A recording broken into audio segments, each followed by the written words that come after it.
People are very concerned that I've sworn in my latest video. You'd think from some of these comments that Jesus himself has sworn. I wonder if Jesus ever swore. You know, like in public, like in the middle of a sermon or something, just make sure people were paying attention. He's doing his sermon on the mount and he's like, "Blessed are the poor in spirit." I don't know why Jesus is British. He just said, just get over it. "For they shall be called dipshits." Matthew looks to Peter like, I can't write this in here. I can't put this in the Bible. I personally think Jesus would have had no problem with obscenities because he lived 1,000 years before any of these words were provocative at all. In older societies, people didn't have the privacy we had today, so they had a much better sense of humor about their bodies and the weird things their bodies did, and just, you know, they were a lot more casual with language in general. I don't want to belittle anyone's feelings, but, you know, I thought we could make some light of it, so I've prepared a little history lesson for us on the origin of swearing and why you're racist if you choose not to swear.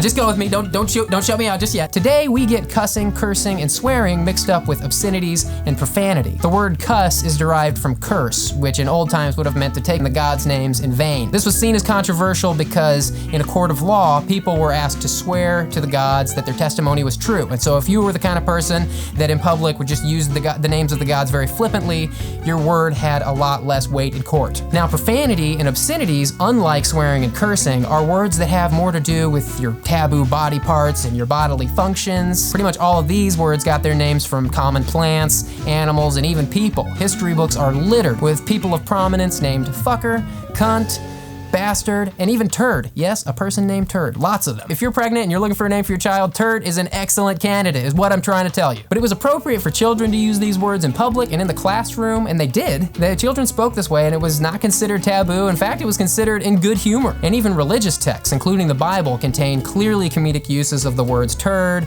and shat.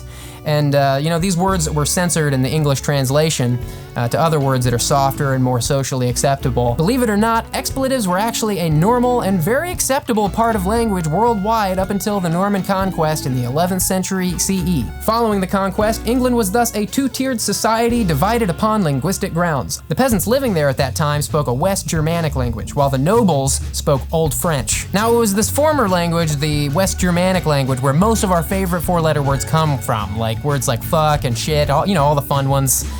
You can thank the Germans for those. But the French nobles fancied themselves superior to the German peasants, and so they deemed it inappropriate to speak these words as casually and humorously as the peasants did, because they were above that. Let's be honest, they were much better people. Now, this is the earliest example we have of a society deeming an entire set of words as crass and vulgar. Vulgar, after all, is derived from Latin and means of the crowd. So there you have it, folks. Expletives weren't taboo until a bunch of people decided they were better than everybody else and decided they weren't gonna talk like them. So you heard it from me. If you don't swear, that makes you a racist. While there are many words we use in association with body parts and gods that make us squirm, it's worth noting that the very idea of certain body parts and deities is enough to make some of us squirm on their own.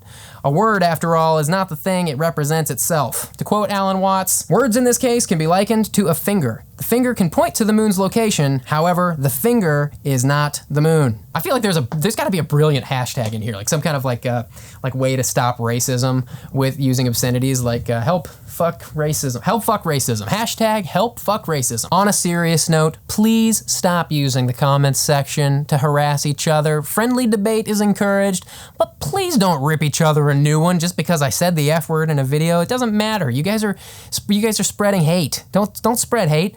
We all gotta band together. You know, we're in this thing together. We're all human. We're all watching YouTube videos and posting selfies. Can't we all just get along? Look at what we have, people. Thank you for watching this very silly video. I'm Julian, and if this is your first time, welcome. And I hope you guys have a great new year, and I will see you in 2018.